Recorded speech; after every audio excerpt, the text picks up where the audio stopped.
Salam sejahtera, terima kasih kerana bersama dengan saya di Nazilin Unity Channel.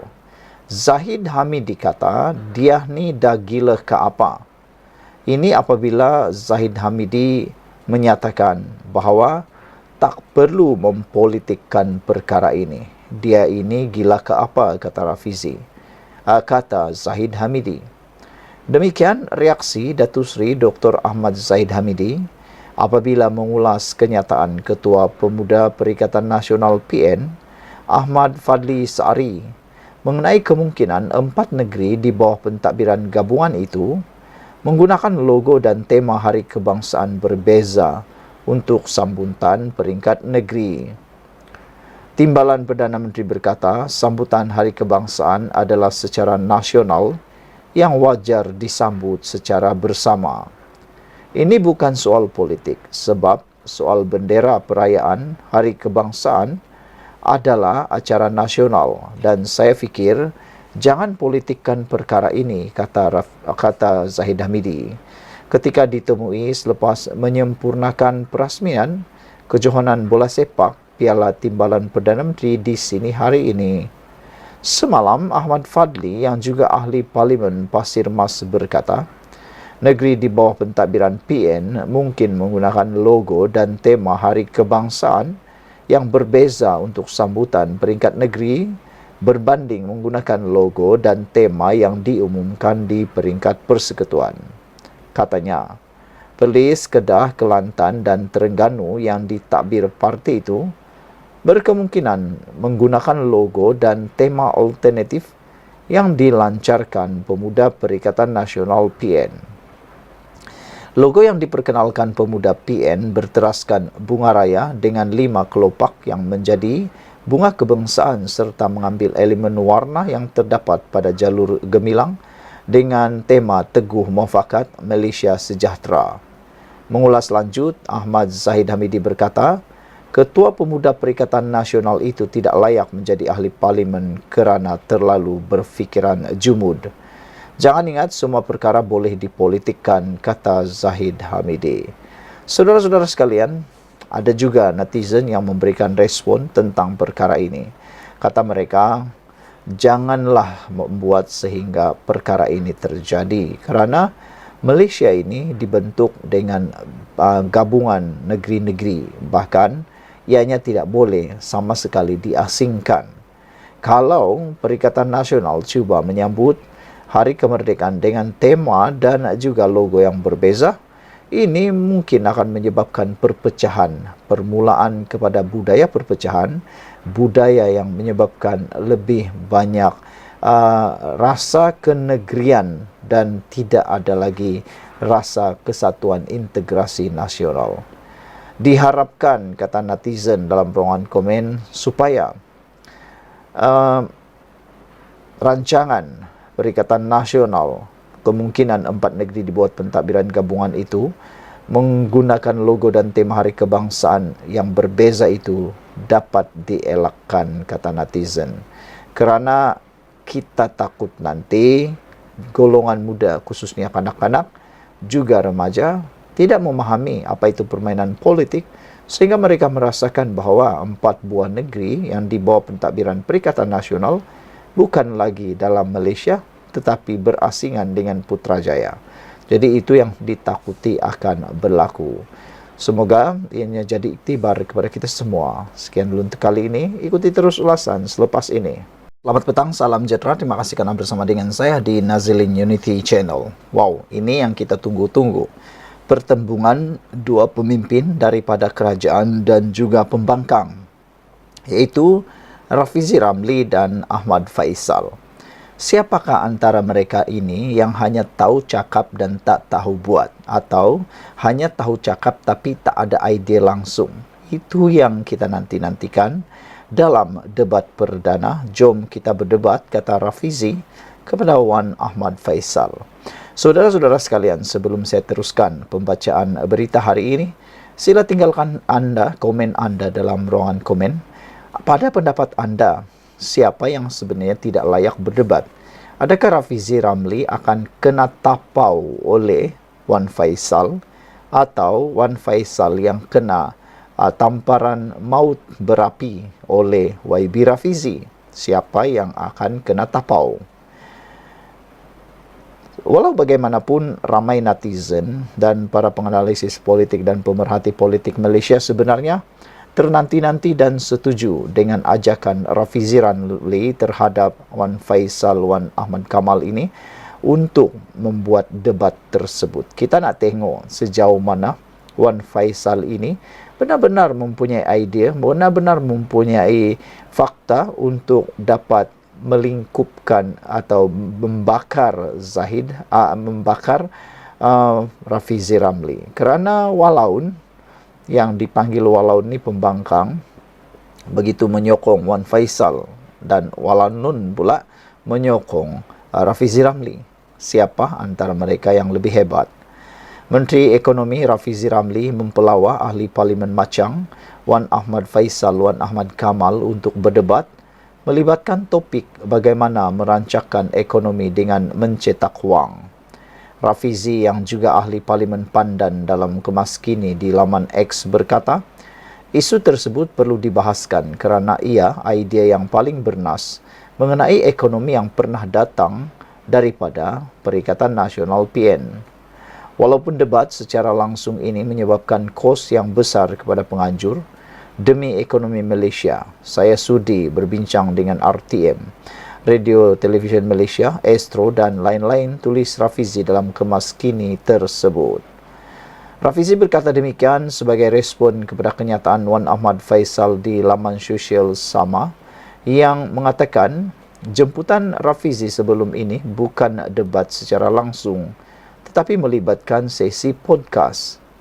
Ketua Pemuda Parti Pribumi Bersatu itu dalam kenyataan balas kepada seorang pengguna media sosial turut mencabar pihak kerajaan untuk berdebat mengenai isu Malaysia Airport Holdings Berhad MAHB, Global Infrastructure Partner GIP dan BlackRock. Saudara-saudara sekalian, ini memang kita tunggu-tunggu sepenuhnya. Siapa sebenarnya yang jago? Siapa sebenarnya yang hanya jago melalak di media sosial tapi tak punya apa-apa idea? Adakah itu YB Rafizi ataupun YB daripada Machang, iaitu Wan Faisal? Netizen kata inilah yang kita tunggu-tunggu. Nak tengok siapa sebenarnya yang boleh menjawab persoalan. Jangan-jangan nanti lain ditanya, lain dijawab. Sebab ada juga menteri-menteri ni, ada juga YB ni, ada juga ahli-ahli Parlimen Adun yang lain ditanya, lain dijawab. Yang itu paling seru dan ngeri.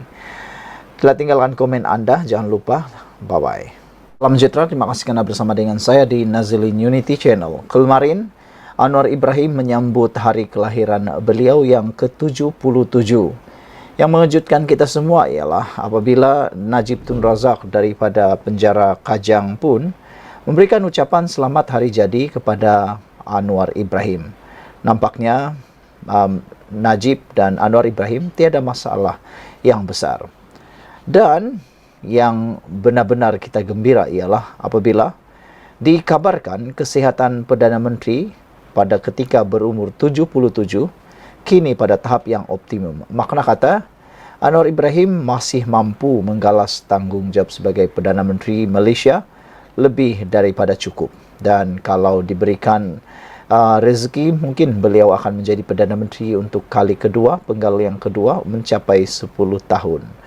Dan ada juga kata banding dengan Tun Mahathir yang sudah terlalu uzur, lebih baiklah Tun Mahathir berehat sahaja.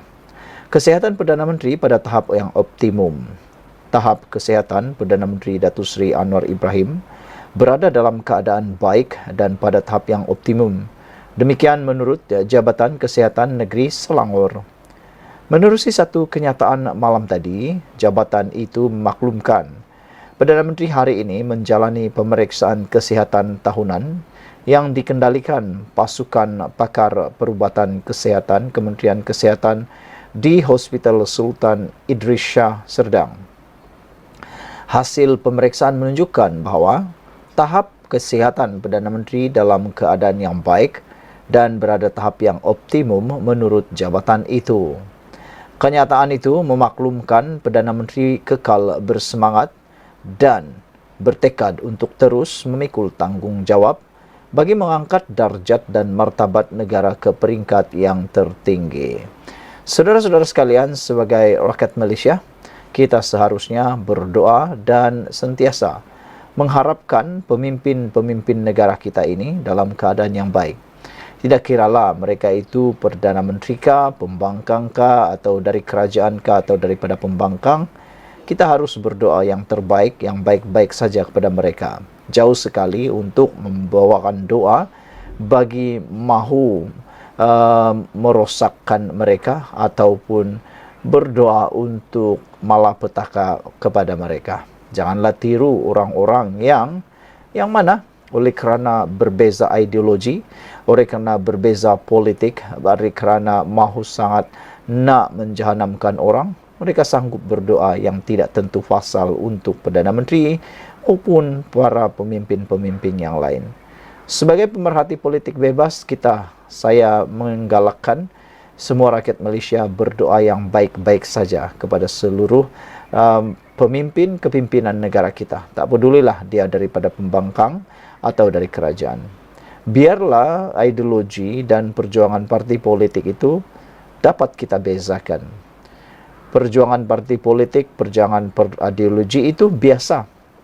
Tetapi mau mendoakan orang supaya orang itu jahanam atau ditimpa bala, malapetaka, itu bukan biasa. Itu namanya yang betul-betul kejam dan luar biasa.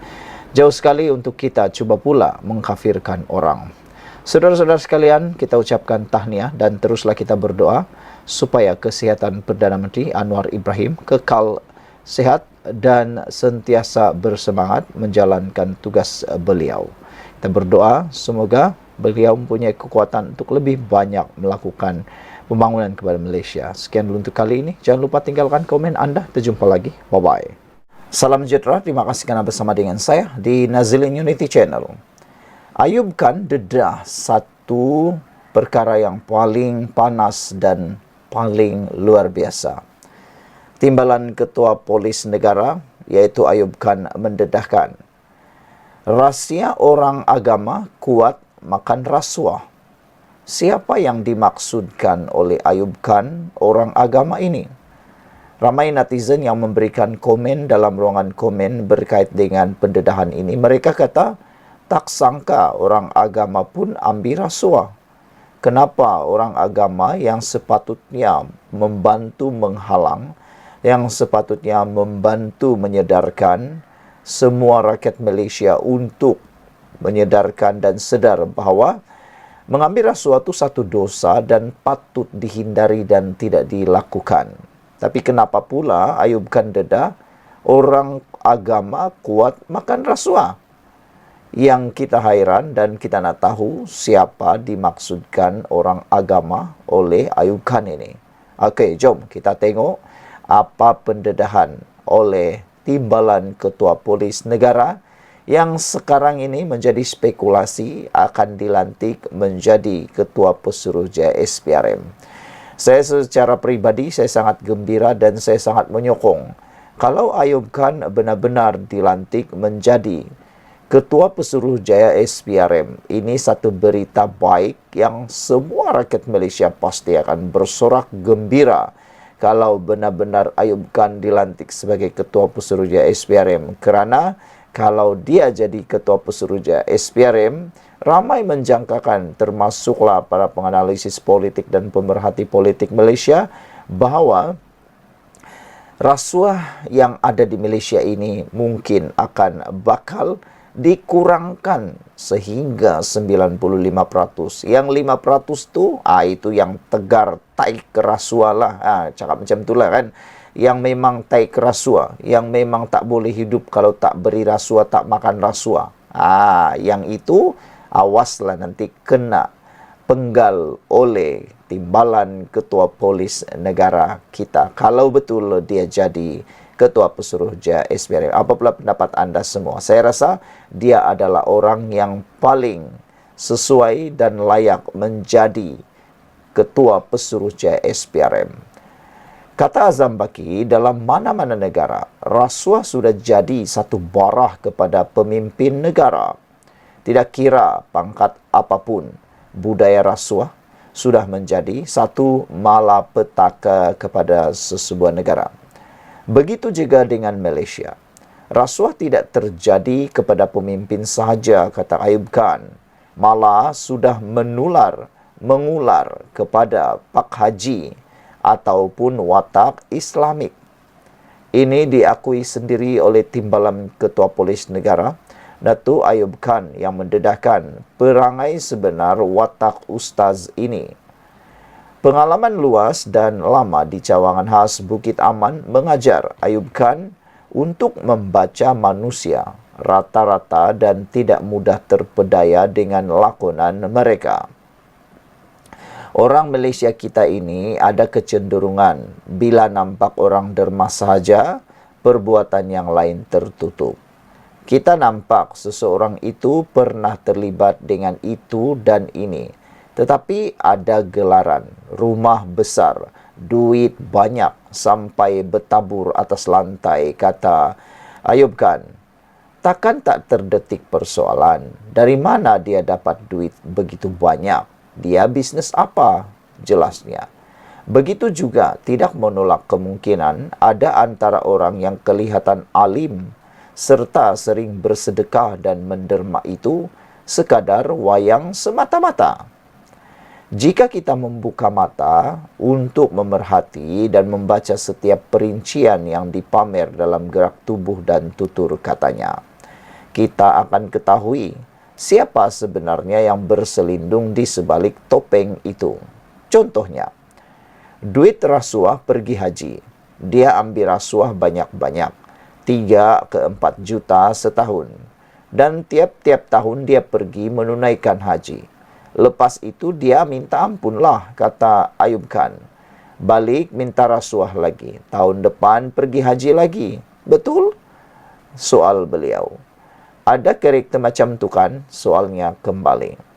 Artikel ini adalah berdasarkan kenyataan yang dikeluarkan Ayub Khan pada tahun 2021 sebelum bergelar Timbalan Ketua Polis Negara mengenai kegiatan rasuah di balik amalan ibadah. Saudara-saudara sekalian, ini dipetik daripada The Malaysia Live dan ucapan itu atau artikel ini didasarkan dengan kenyataan yang dikeluarkan Ayub Khan pada tahun 2021 sebelum bergelar Timbalan Ketua Polis Negara. Melalui penyiaran semula, artikel dan juga ucapan Ayub Khan di media sosial baru-baru ini menjadi spekulasi hebat dan kuat beliau bakal menjadi Ketua Pesuruhjaya SPRM baru Malaysia. Kita akan menyambut baik kalau benar dia dilantik menjadi Ketua Pesuruhjaya SPRM yang baru. Sekian dulu. Jangan lupa tinggalkan komen anda untuk isu yang didedahkan oleh Ayub Khan itu, yaitu rahsia orang agama kuat makan rasuah. Kita jumpa lagi. Bye-bye. Salam sejahtera, terima kasih karena bersama dengan saya di Nazilin Unity Channel. Ahli politik kaya raya, rakyat pula miskin, itu menjadi topik isu hangat dalam media sosial sekarang. Manakan tidak, ahli-ahli politik yang pergi berkempen ini kadang-kadang dia tak sedar diri, pakai pakaian mewah-mewah, tapi mengajak orang untuk mengundi dia. Ini apabila berlaku lagi satu pendedahan luar biasa berkait dengan kekayaan Anwar Musa. Wow, Anwar Musa tanpa sengaja telah pun mendedahkan kekayaan sebenar beliau. Nak ikuti dan tahu berapa kekayaan sebenar Anwar Musa? Ikuti terus ulasan kali ini. Baiklah, saudara-saudara sekalian, kekayaan Anwar Musa memang mengejutkan kita semua. Apabila dikatakan Anwar Musa mempunyai beberapa koleksi yang luar biasa. Antaranya baru-baru ini netizen telah pun mengkaji dan menyiasat melalui hakim mahkamah netizen telah menemui satu utas jam tangan yang pernah digunakan oleh Anwar Musa yang didakwa oleh netizen bernilai lebih daripada Rp900.000 ataupun menghampiri Rp1 juta. Bayangkan saudara, kekayaan yang luar biasa itu. Bayangkan jam saja bernilai Rp953.024. Itu kalau orang yang biasa-biasa macam kita sampai mati pun kita tak akan dapat beli jam semahal itu. Bagi dia itu hanya aksesori. Itulah yang ditemui oleh netizen apabila mereka mengambil gambar dan menyiasat. Saudara, untuk mengetahui berapa nilai jam ataupun barangan yang dipakai oleh ahli-ahli berhormat sekarang bukanlah susah. Sangat mudah, hanya satu klik di hujung jari sudah tahu. Selain daripada seutas jam tangan yang bernilai Rp900.000 itu, Anwar Musa juga baru-baru ini telah dikesan memakai satu sandal berjenama Honolulu Mule. Honolulu Mule ketika beliau berjumpa dengan Presiden PAS Hadi Awang. Sandal itu kelihatan biasa-biasa saja, tapi harganya luar biasa, yaitu bernilai Rp4.650. Bayangkan, sandal saja sudah bernilai Rp4.650. Wow, itu satu kekayaan yang boleh membuatkan kita pecah kepala nak fikir dari mana dia dapat. Saudara-saudara sekalian, selain daripada itu, Anwar Musa juga pernah menggayakan jam berjenama HYT Iceberg edisi terhad yang berjumlah ataupun berharga Rp251.950. Dan dia juga pernah mengenakan seutas jam juga berjenama Hubble bernilai Rp158.930. Wow, apabila teringat kita didedahkan dengan jam-jam tangan dan juga didedahkan dengan sandal seperti ini, teringat kita kepada seorang istri Perdana Menteri Malaysia yang mana suaminya sedang meringkuk di penjara, yaitu Najib Tun Razak, dan istrinya yaitu Rosmah Mansor kini menunggu rayuan demi rayuan walaupun telah pun dijatuhkan hukuman penjara dan denda yang menghampiri Rp1 bilion. Kita teringat betapa kes ini hampir sama dengan harta yang dimiliki oleh Rosmah Mansor. Tapi tak tahulah. Kita tahu Anwar Musa ini memang orang kaya. Dia memang orang kaya walaupun dia awal YB, tapi dia memang pun orang kaya. Bahkan ada juga yang kata terkejut apabila seutas jam tangan yang dipakai oleh Anwar Musa turut berjumlah hampir Rp1 juta.